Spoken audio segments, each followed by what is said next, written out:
Lisette Ibanez est directrice de recherche à INRAE et membre du SEM, au sein duquel elle anime l'axe de recherche vers une gouvernance environnementale efficace et équitable.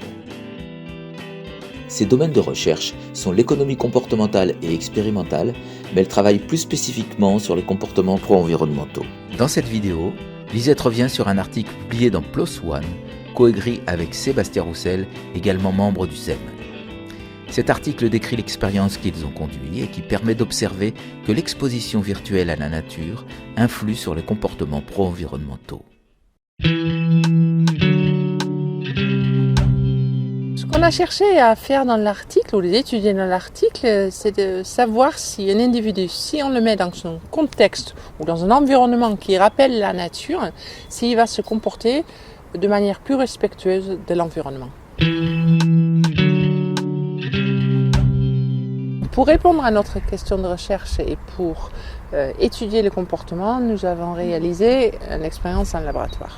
Donc nous avons 2 vidéos distinctes et donc les participants, quand ils y arrivaient, étaient aléatoirement attribués à un des 2 traitements.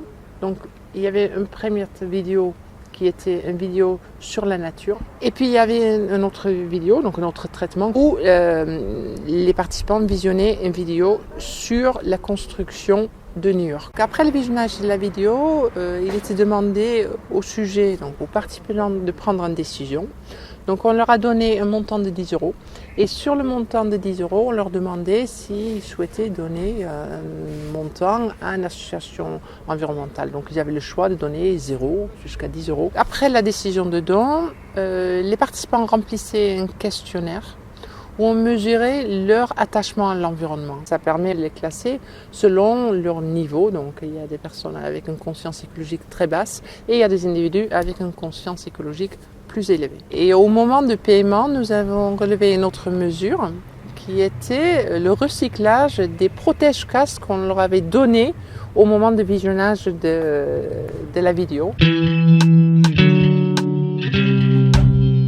Donc de manière globale, on observe un comportement pro-environnemental plus prononcé chez les participants qui ont visionné la vidéo nature, comparé aux participants qui ont visionné la vidéo urbaine, à la fois pour le niveau de don, donc le montant donné à l'association, que pour le taux de recyclage, c'est-à-dire le nombre de personnes qui ont mis leur protège-casque dans la poubelle de recyclage.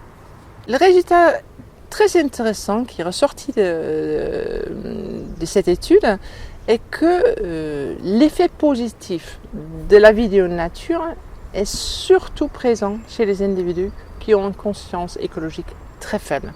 C'est-à-dire que les personnes qui ont un attachement faible à l'environnement semblent être beaucoup plus sensibles à la visionnage de la film sur la nature et donc ont modifié leur comportement en conséquence, plutôt que des personnes qui avaient déjà une conscience écologique prononcée.